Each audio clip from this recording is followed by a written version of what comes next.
আলহামদুলিল্লাহি রব্বিল আলামিন ওয়াসসালাতু ওয়াসসালামু আলা সাইয়্যিদিল মুরসালিন আম্মা বা'দ ফাআউযু বিল্লাহি মিনাশ শাইতানির রাজিম বিসমিল্লাহির রহমানির রহিম আসসালাতু ওয়াসসালামু আলাইকা ইয়া রাসূলুল্লাহ ওয়া আলা আলিকা ওয়া আসহাবিকা ইয়া হাবিবাল্লাহ আসসালাতু ওয়াসসালামু আলাইকা ইয়া নবিয়াল্লাহ ওয়া আলা আলিকা ওয়া আসহাবিকা ইয়া নূরাল্লাহ। প্রিয় মাদানী চ্যানেল দর্শকবৃন্দ, আপনাদের মাঝে আবারও উপস্থিত হয়েছি তাহাজ্জুদ গুজার বান্দা এই অনুষ্ঠান নিয়ে। আলহামদুলিল্লাহ, আমাদের এই অনুষ্ঠানে বিগত পর্বগুলিতেও দর্শকবৃন্দ আপনারা দেখেছেন এবং তাহাজ্জুদ সম্পর্কেও আপনারা বিভিন্ন ফজিলত শ্রবণ করেছেন। আমরা বিগত পর্বগুলিতে আম্বিয়ায়ে কিরাম আলাইহিমুসসালাম এবং কিছু তাবেঈ বুজুর্গানে দ্বীন রহিমাহুমুল্লাহ এদের জীবনী নিয়ে আমরা আলোচনা করেছি এবং এদের জীবনের সাথে তাহাজ্জুদের নামাজের কেমন সম্পর্ক রাখে এই বিষয় নিয়ে আমরা আলোচনা করেছি। আর ইনশাআল্লাহুল কারীম আজকেও আমরা আলোচনা করব। আমাদের এই অনুষ্ঠানে প্রতিটি পর্বে তাহাজ্জুদের নামাজের ফজিলত, তাহাজ্জুদের নামাজের গুরুত্ব, রাত জেগে ইবাদত করার ফজিলত এবং এক একটি পর্বে এক একজন বুজুর্গানে দ্বীনদের জীবনী নিয়ে আলোচনা করা। জীবনী নিয়ে বলতে জীবনের কিছু দিক নিয়ে এবং বিশেষ করে তাদের জীবনের সাথে তাহাজ্জুদের কেমন সম্পর্ক ছিল, বিশেষ করে আমাদের এই অনুষ্ঠান তাদেরকে নিয়ে আয়োজন করা হয়। আল্লাহ পাক যদি চাই ইনশাআল্লাহুল কারীম আজকে আমরা একটি বিষয় নিয়ে আলোচনা করব। আসুন বিষয়ে শ্রবণ করার পূর্বে আমরা প্রথমেই আমাদের প্রিয় আকা মক্কি মাদানী মুস্তাফা সরকারে দো আলম নূরে মুজাসসাম সাল্লাল্লাহু তাআলা আলাইহি ওয়া আলিহি ওয়াসাল্লামের ওপর দুরুদে পাকের কেমন ফজিলত রয়েছে আমরা শ্রবণ করে নেই। আল্লাহ তাআলার আখেরি নবী মুহাম্মদ আরবি হুজুর সাল্লাল্লাহু তাআলা আলাইহি ওয়া আলিহি ওয়াসাল্লাম ইরশাদ করেন, তোমরা তোমাদের মজলিস সমূহকে আমার উপর দুরূদ শরীফ পাঠ করার মাধ্যমে সজ্জিত করো, কেননা কাল কিয়ামতের দিন আমার উপর দুরূদ শরীফ পাঠ করা তোমাদের জন্য নূর হবে।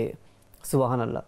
দর্শকবৃন্দ, আমরা শ্রবণ করে নিলাম আমাদের এই দুরূদ পাঠ করা কিয়ামতের দিন নূর হবে, অর্থাৎ আলো হবে, জ্যোতির্ময় হবে দুরূদ পাঠ করার মাধ্যমে।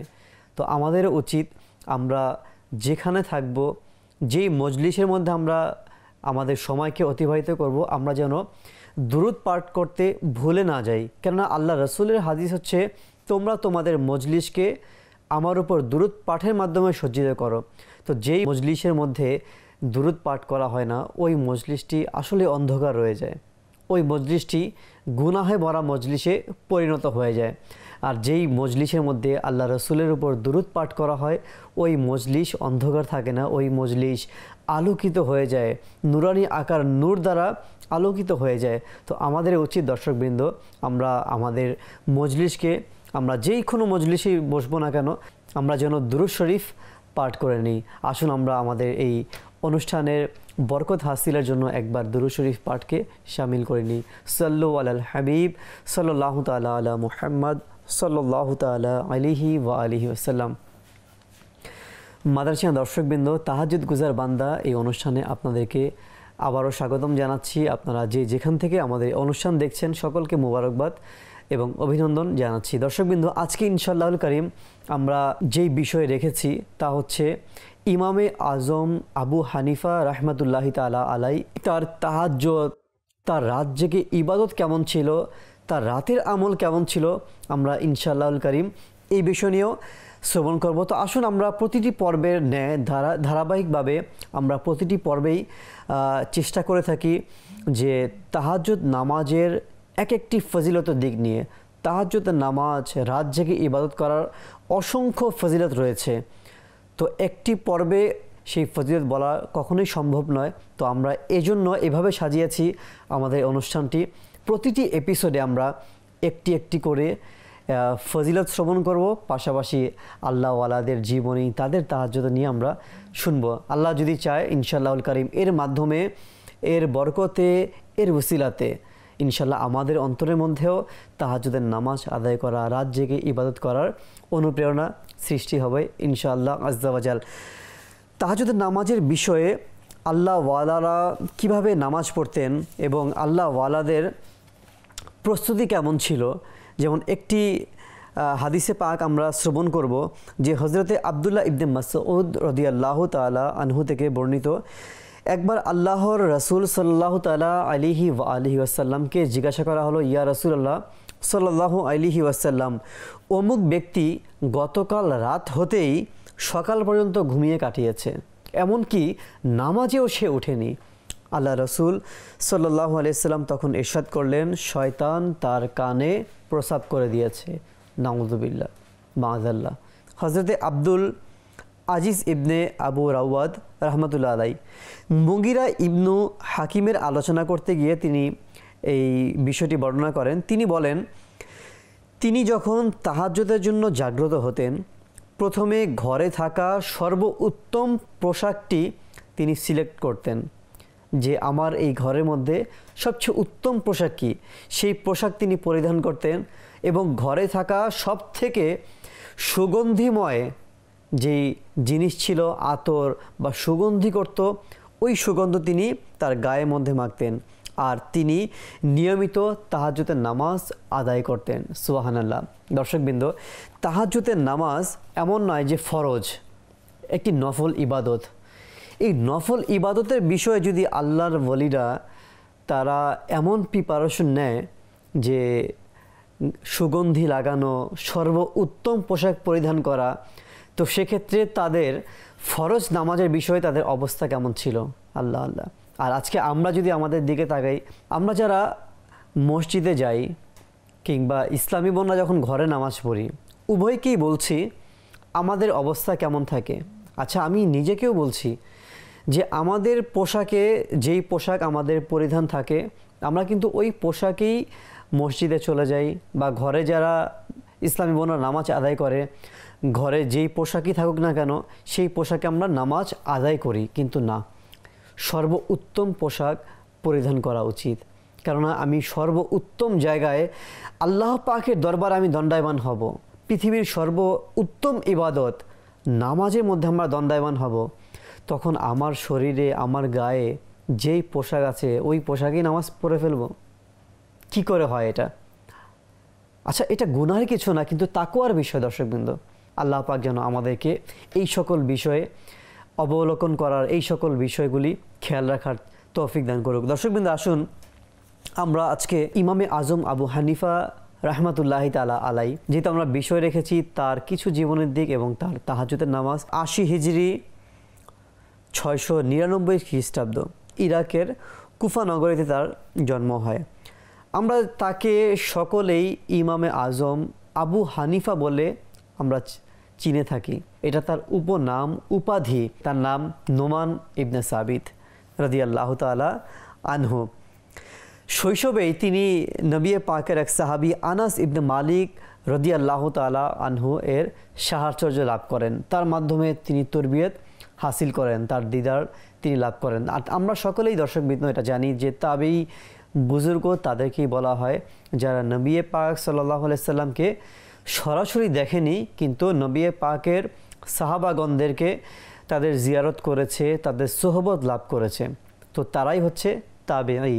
আর ওই সকল তাবেঈদের মধ্যে একজন প্রসিদ্ধ তাবেঈ হচ্ছে ইমামে আজম আবু হানিফা রাহমাতুল্লাহ আলাই। এমন এক মাকবুল ইমাম পৃথিবীর আনাচে কানাচে যাকে অনুসরণ করা হয়। আর ইসলামের মধ্যে যে 4টি বিশেষ মাযহাব রয়েছে, 4টি বিশেষ মাযহাবের মধ্যে একটি মাযহাব হচ্ছে হানাফি মাযহাব, যেটা পৃথিবীর সবথেকে বেশি মানুষ এই মাযহাবকে অনুকরণ করে থাকে। ইমামে আজম আবু হানিফা রাহমাতুল্লাহি তাআলা আলাই, আসলে তার কোন দিক থেকে আলোচনা করা হবে? ইলমের দিক, তাকওয়ার দিক, পরহেজগারির দিক, তার নেকির দাওয়াতের দিক, অসংখ্য দিক রয়েছে। এর মধ্যে দর্শকবৃন্দ তার তাকওয়ার দিকটা খুবই প্রসিদ্ধ, যে তার আল্লাহ পাকের ভয়, আল্লাহ পাকের প্রতি তার মহব্বত, এই বিষয়ে তিনি সর্বদা সচেষ্ট থাকতেন। একবার তিনি তার ঋণ গ্রহীতার কাছ থেকে, এক অমুসলিম ছিল, যেই অমুসলিমের ঘরে তিনি ঋণ আদায় করার জন্য বা তার ওই ঘরের পাশ দিয়ে তিনি একদিন যাচ্ছিলেন। তো যাওয়ার পথে তো বৃষ্টি হওয়ার কারণে ওই রাস্তার মধ্যে খুব কাদা হয়ে গেল, রাস্তা নোংরা হয়ে গেল।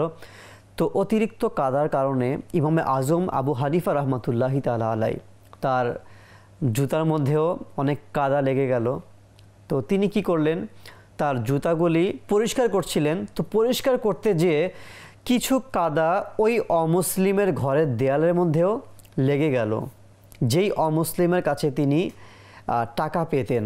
তখন ইমামে আজম আবু হানিফা রহমতুল্লাহ আলাই খুবই পেরেশানি হয়ে গেলেন, চিন্তিত হয়ে গেলেন। আল্লাহ পাকের ভয় তার অন্তরের মধ্যে গেঁথে গেলেন যে আমি হায় কি করলাম, এখন কি হবে? যদি এখন আমি ওই অমুসলিমের ঘরের দেয়াল থেকে যদি কাদা পরিষ্কার করি, হয়তোবা কাদা তো পরিষ্কার হয়ে যাবে, কিন্তু কাদা পরিষ্কার করার কারণে দেয়ালের রং মুছে যাবে, তো সেদিক দিয়ে তো ক্ষতিগ্রস্ত হয়ে যাবে। কি করি এখন? তিনি চিন্তিত হয়ে গেলেন। তিনি এক পর্যায়ে সেই অমুসলিমের ঘরে কড়া নাড়লেন। তো যখন অমুসলিম দরজা খুললেন, তখন সে বুঝতে পারলেন যে হুজুর ইমামে আজম আবু হানিফা রহমতুল্লাহ আলাই তার কাছ থেকে কর্জ আদায়ের জন্য এসেছে, কিন্তু মূলত কর্জ আদায় করার জন্য আসেনি। তিনি বলতে লাগলেন যে হুজুর আমি তো কর্জ আদায় করতে পারছি না। তিনি বিভিন্ন ভাবে তাকে অজুহাত, বিভিন্নভাবে তার সমস্যাগুলো পেশ করলেন। ইমামে আজম আবু হানিফা রহমতুল্লাহ তাআলা আলাই তিনি সেই অমুসলিমকে বললেন, আমি তোমার কাছ থেকে কর্জ আদায় করার জন্য আসিনি, আমি মূলত এসেছি আমার জুতা থেকে কাদা পরিষ্কার করার জন্য। যখন আমি জুতা ঝাড়ছিলাম, তো ওই কাদা তোমার দেয়ালের মধ্যেও লেগে গিয়েছে। যদি আমি কাদা পরিষ্কার করি, তোমার দেয়ালের রং উঠে যাবে। তুমি আমাকে পরামর্শ দাও যে আমি তোমার ওই দেয়ালের কাদা কিভাবে পরিষ্কার করতে পারি। আল্লাহু আকবার। যখন ওই অমুসলিম এই কথা শুনলেন যে তিনি কাদা পরিষ্কার করার জন্য তিনি তার কাছে ক্ষমা চাইতে আসলেন, আল্লাহু আকবার, তিনি বলতে লাগলেন যে হে মুসলমানদের ইমাম, দেওয়ালের কাদা তো পরেও পরিষ্কার করা যাবে, আপনি প্রথমে আমার অন্তরের ময়লাকে পরিষ্কার করে নিন, আমাকে কালিমা পরে আপনার ধর্মে, ইসলামের ধর্মে মুসলমান করে নিন। সুবহানাল্লাহ। ইমামে আজম আবু হানিফা রহমতুল্লাহ আলাই তাকে কালেমা পাঠ করিয়ে মুসলমান করে নিলেন। আজকে আমরাও কত মানুষের হক নষ্ট করছি, কোনো ফিলিংস আমাদের মধ্যে নেই। সামান্য একটি দেয়ালের মধ্যে কাদা লেগে গেছে, ইচ্ছাকৃতভাবে হয়নি, এরপরও তার মধ্যে ক্ষোধাভীতি এমন ছিল। আজকে তো আমরা দেয়ালের কাদা কেন, বরং আমরা অপরের হক নষ্ট করছি, উল্টো আমরা ময়লা আরেক বাড়িতে নিক্ষেপ করছি, আমার ঘর থেকে আরেক বাড়িতে থুতু নিক্ষেপ করছি, আমার ঘরের ময়লা আরেক বাড়িতে আমরা ফেলে দিচ্ছি। অর্থাৎ মানুষের হক আদায়ের বিষয়ে বা মানুষের হক নষ্টের বিষয়ে আজকে আমাদের কোনো ফিলিংস নেই। ক্ষোধাভীতি, তাকওয়া, পরহেজগারিতা কোনো কিছু আমাদের মধ্যে নেই আজকে। তো ইমামে আজম আবু হানিফা রহমতুল্লাহি তাআলা আলাই এর মহব্বতকারী হচ্ছে আমরা। আজকে আমরা তার মাযহাব অনুসরণ করি, আজকে আমরা তাকে ভালোবাসি।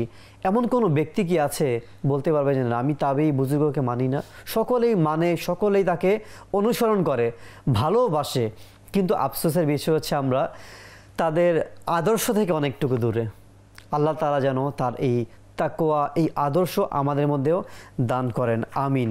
তার ছাত্র ইমামে আবু ইউসুফ রহমতুল্লাহি তাআলা আলাই তিনি নিজে বলছেন যে আমরা অনেক বছর দেখেছি যে ইমামে আজম আবু হানিফা রহমতুল্লাহ আলাই রাতভর সেজদার মধ্যে পড়ে কাঁদছেন, সেজদায় পড়ে কান্নাকাটি করছেন।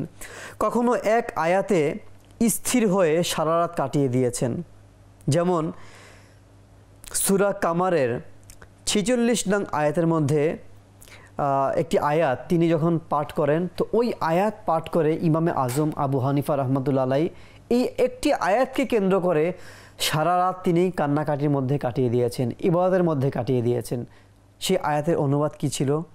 বরং কিয়ামতই তাদের নির্ধারিত সময়, আর কিয়ামত অতি ভয়াবহ ও কঠিন। শুধু বাস এই আয়াতে পাকের চিন্তা করে, এই আয়াতে পাককে কেন্দ্র করে তিনি ইমামে আজম আবু হানিফা রহমতুল্লাহ আলাই রাতকে অতিবাহিত করেছেন। আমরা হয়তোবা কোরআনের অসংখ্য আয়াত শ্রবণ করেছি, অসংখ্য আয়াত সম্পর্কে আমরা অবগত রয়েছি দর্শকবৃন্দ, কই আমাদের মধ্যে তো সেই ফিলিং হচ্ছে না, আমাদের মধ্যে তো সেই খৌফে খোদা, আল্লাহ পাকের ভয় সৃষ্টি হচ্ছে না। ইমামে আজম আবু হানিফা রহমতুল্লাহ আলাই আল্লাহ পাকের ইবাদত বন্দেগী এত বেশি করেছেন এবং এত বেশি ইলমে দ্বীন অর্জন করেছেন, যার মাধ্যমে তিনি আল্লাহ পাকের মারিফতকে চিনতে পেরেছেন। যে ব্যক্তি আল্লাহ পাক সম্পর্কে যত বেশি জ্ঞান রাখবে, তার অন্তরের মধ্যে আল্লাহ পাকের ভয় এবং আল্লাহ পাকের ভালোবাসাও তার অন্তরের মধ্যে সৃষ্টি হবে। দেখুন আজকে আমরা কেন আল্লাহকে ভয় করছি না? আল্লাহকে ভয় করা তো অবশ্যই উচিত, আল্লাহকে ভালোবাসা উচিত। যেভাবে আল্লাহ পাককে ভালোবাসা উচিত, ঠিক তেমনিভাবে আল্লাহ পাক সম্পর্কে আমাদের ভয় করা উচিত। আজকে আমরা ভয় পাচ্ছি না এবং আজকে আমরা আল্লাহকে ভালোবাসছি না এর জন্য যে আমরা আল্লাহ পাক সম্পর্কে অজ্ঞ রয়েছি। এর জন্য আমাদেরকে আল্লাহ পাক সম্পর্কে অধিক ইলম অর্জন করতে হবে, জ্ঞান অর্জন করতে হবে। কারণ আল্লাহ পাককে, এই যে মহান আল্লাহ পাক আমাদেরকে সৃষ্টি করেছেন, এত নিয়ামত দিয়েছেন, বিনিময় আল্লাহ পাক কী জান আমার কাছ থেকে, আপনার কাছ থেকে। আল্লাহ যে আমাদেরকে ফ্রিতে এত বেশি নিয়ামত দিয়েছেন, আমরা কথা বলছি, আমরা না চাইতে রিজিক পাচ্ছি, ইনকাম না করলেও হাজারো মানুষ আজকে রিজিক পাচ্ছে, জীবিত আছি, সুস্থ আছি। এই যে নিয়ামত আল্লাহ পাক বিনিময়ে কী যাচ্ছেন, এই সকল বিষয় যদি আমরা না জানি, তাহলে কিভাবে আল্লাহ পাক সম্পর্কে আমাদের ভালোবাসা সৃষ্টি হবে, কিভাবে আল্লাহ পাক সম্পর্কে আমাদের অন্তরে ভয় সৃষ্টি হবে। আল্লাহ পাক জাহান্নাম কাদের জন্য রেখেছেন, কি করলে আল্লাহ পাক তাদের জন্য জাহান্নামকে অবধারিত করেছেন, জাহান্নামের শাস্তি কি, এই সকল বিষয় আমাদেরকে জানতে হবে। ইমামে আজম আবু হানিফা রহমতুল্লাহি তাআলা আলাইহি এই সকল বিষয়ে জ্ঞান অর্জন করেছেন, আর ইলমের দিক থেকেও তিনি অনেক বেশি প্রসিদ্ধ লাভ করেছেন।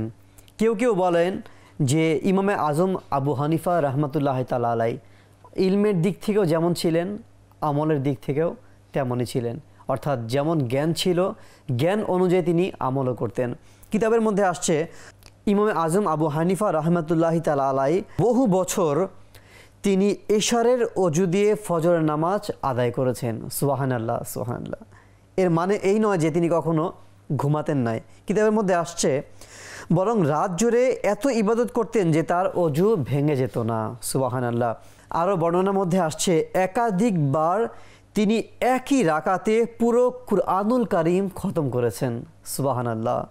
এটি ছিল আল্লাহর প্রতি গভীর প্রেম এবং কুরআনের প্রতি গভীর মহব্বতের একটি নিদর্শন। সুবহানাল্লাহ, সুবহানাল্লাহ। ইমামে আজম আবু হানিফা রহমতুল্লাহি তাআলা আলাইহির ব্যাপারে আসছে দীর্ঘ সময় তিনি দাঁড়িয়ে থাকতেন। এত দীর্ঘ তিনি কিয়াম করতেন রাতের বেলায় যে তার পা ফেটে যেত। তিনি রহমতুল্লাহি তাআলা আলাইহি তিনি তার সেজদাকে এত বেশি গভীর করতেন যে তার সাথীরা, তার সঙ্গীরা এটা ধারণা করত যে হয়তো ইমামে আজম আবু হানিফা রহমতুল্লাহি তাআলা আলাইহি তার প্রাণ হারিয়েছেন। আল্লাহ আল্লাহ, কত দীর্ঘ সেজদার মধ্যে তিনি অতিবাহিত করেছেন। রাত জেগে সিজদা করা, রাত জেগে কান্নাকাটি করা, রাত জেগে কোরআনে পাকের তেলাওয়াত করা। তার ঘর থেকে প্রতি রাতে কোরআনের আওয়াজ শোনা যেত। এমনকি পাশের লোকেরা বলতো, আমরা জানি এই পথ ইমামে আজম আবু হানিফা রহমতুল্লাহ আলাইহির পথ। কেন? কারণ তারা এই পথটাকে ইমামে আজম আবু হানিফা রহমতুল্লাহ আলাইহির পথ এই কারণে বলতেন যে বলা হয়েছে যে কারণ রাতভর এই ঘর থেকে কুরআনে পাকের তেলাওয়াতের আওয়াজ শোনা যেত। সুবহানাল্লাহ। কেমন ছিল ইমামে আজম আবু হানিফা আলাইহি রহমা এর রাত জেগে ইবাদতের ধরন। দর্শকবৃন্দ, এই অনুষ্ঠানে আমরা ইমামে আজম আবু হানিফা রহমতুল্লাহি তাআলা আলাইহি তার জীবনের আমরা অনেকগুলি দিক নিয়ে আলোচনা করেছি। আর এই আলোচনাগুলি করার উদ্দেশ্য তো এটাই যেন আমরা তাদের জীবনী সম্পর্কে শ্রবণ করি এবং তারা যেভাবে আমল করেছেন, তারা যদি আল্লাহর বান্দা হয়ে রাত জেগে আমল করতে পারে, রাত জেগে নামাজ আদায় করতে পারে, রাত জেগে কুরআনে পাকের তেলাওয়াত করতে পারে, রাত জেগে কান্নাকাটি করতে পারে, আমরাও তো সেই আল্লাহ পাকেরই বান্দা। পার্থক্য কি? তারা করতে পারলে আমরা কেন পারছি না? এই পার্থক্যগুলি রিয়েলাইজ করা, এই বিষয়গুলি যেন আমরা নোটিস করি এবং চিন্তা করি, অনুধাবন করি যে তারা কেন পারছে, আমরা কেন পারছি না। আল্লাহ ওয়ালাদের জীবনী শ্রবণ করার উদ্দেশ্য এটাই, এবং আপনাদের মাঝে তাদের জীবনী এবং তাদের যেই রাত জেগে আমল, তাহাজ্জুদ গুজার, কিয়ামুল লাইল, এগুলি বলার উদ্দেশ্য দর্শকবৃন্দ যেন আমার মধ্যেও সেই অনুপ্রেরণা সৃষ্টি হয়ে যায়, সেই উৎসাহ যেন আমার মধ্যেও চলে আসে, সেই নিয়ত যেন আমার মাঝেও চলে আসে, যেন আমিও ইনশাআল্লাহুল কারীম ইমামে আজম আবু হানিফা রহমতুল্লাহি তাআলা আলাইহি তাকে যেভাবে মহব্বত করি, তিনি যেভাবে আল্লাহকে রাজি করেছেন, রাত জেগে যেভাবে আমল করেছেন, ইবাদত বন্দেগী করেছেন, আমরাও যেন তার মতো করে আমল করতে পারি। জগৎ বিখ্যাত আল্লাহর ওলি তারা যেভাবে করেছেন হয়তোবা আমরা সেভাবে পারবো না। তাদের চলাফেরা, লাইফস্টাইল হয়তোবা আমাদের সাথে মিলেনি, হয়তোবা আমরা পারবো না। দর্শকবৃন্দ, এই চিন্তা ভাবনাটা আমাদেরকে প্রকৃতপক্ষে শয়তানের পক্ষ থেকে আসে, যে তারা তো আল্লাহর বান্দা, আল্লাহর ওলি, আমরা তো আল্লাহর ওলি না, আমরা কি পারবো কি না। তারা আল্লাহর ওলি হয়ে দুনিয়াতে আসেনি, তারা দুনিয়াতে এসে আল্লাহকে রাজি করে রাত জেগে ইবাদত করে তাহাজ্জুদ গুজার হয়ে এরপর আল্লাহর ওলি হয়েছে। আচ্ছা, অনেক আল্লাহর ওলি তো আছে মাদারজাত ওলি, জন্মগতভাবেই ওলি হয়েছে, ওইটা ভিন্ন কথা। কিন্তু অধিকাংশ ওলিদের জীবনে আমরা যদি দেখি, তারা দুনিয়াতে এসে আল্লাহকে রাজি করে ইবাদত বন্দেগী করতে করতে আল্লাহর ওলি হয়েছে। এখন আমরা যদি বলি তারা তো আল্লাহর ওলি, তারা পারবে, আমরা পারবো না, না দর্শকবৃন্দ, এই ধারণাটি শয়তানের পক্ষ থেকে আসে, যেন আমরা ইবাদত থেকে বঞ্চিত হয়ে যাই, যেন আমাদের মন মানসিকতা ইবাদত থেকে দূরে চলে যায়। না, আমরাও চেষ্টা করব, আমরা প্রতিদিন না হলে মাসে একবার না হলে সপ্তাহে একদিন তো আমরা চেলে পারবো। আপনারা কি বলেন, পারবো না? অবশ্যই পারবো। দর্শকবৃন্দ, আমরা একটু চেষ্টা করি, একটু হিম্মত করি, একটু নিয়ত করি, ইনশাআল্লাহুল কারীম আমরাও প্রতিদিন যদি সম্ভব হয় আমরা প্রতিদিন রাতে কমপক্ষে 2 রাকাত হলেও তাহাজ্জুদের নামাজ কিংবা কিয়ামুল লাইল আদায় করব ইনশাআল্লাহ আযজা ওয়াজাল। রাতের বেলায় যদি সম্ভব হয় 1 পেজ হলেও কুরআনুল কারীমের তিলাওয়াত আমরা করব ইনশাআল্লাহুল কারীম। যদি আমরা প্রতিদিন না পারি, একদিন পর পর কিংবা সপ্তাহে একদিন কি আমরা পারি না দর্শকবৃন্দ তাহাজ্জুদের নামাজ আদায় করার? অবশ্যই পারি। আল্লাহ তাআলা যেন আমাদের সকলকে রাত জেগে আল্লাহ পাকের ইবাদত বন্দেগী করার তৌফিক দান করুক। আল্লাহ পাকের নেক বান্দারা, আউলিয়া কিরামরা, তাবেঈ বুজুর্গানে দিনরা, আম্বিয়া কিরামরা যেভাবে রাত জেগে আল্লাহ পাকের ইবাদত করেছে, আল্লাহ পাক যেন তাদের ওসিলাতে আমাদেরকেও সেই তৌফিক দান করেন, যেন আমরাও রাত জেগে আমল করতে পারি, রাত জেগে যেন আমরাও ইবাদত করতে পারি। আল্লাহ পাক আমাদের সকলকে সেই তৌফিক দান করুক, আমিন ইয়া রব্বাল আলামিন। দর্শকবৃন্দ, ইনশাআল্লাহুল কারীম আমরা আগামী পর্বেও ইনশাআল্লাহ আরেকজন তাবেঈ বুজুর্গ ওনার সম্পর্কে আলোচনা করব, ওনার জীবনে কিছু দিক নিয়ে আমরা শ্রবণ করব, পাশাপাশি ওনার রাত জেগে ইবাদত তাহাজ্জুদের নামাজ সম্পর্কেও ইনশাআল্লাহুল কারীম আমরা শ্রবণ করব। ততক্ষণ পর্যন্ত ভালো থাকুন, সুস্থ থাকুন এবং মাদানী চ্যানেলের সঙ্গেই থাকুন। সল্লু আলাল হাবিব সাল্লাল্লাহু তাআলা আলা মুহাম্মদ সাল্লাল্লাহু আলাইহি ওয়া আলিহি ওয়াসাল্লাম।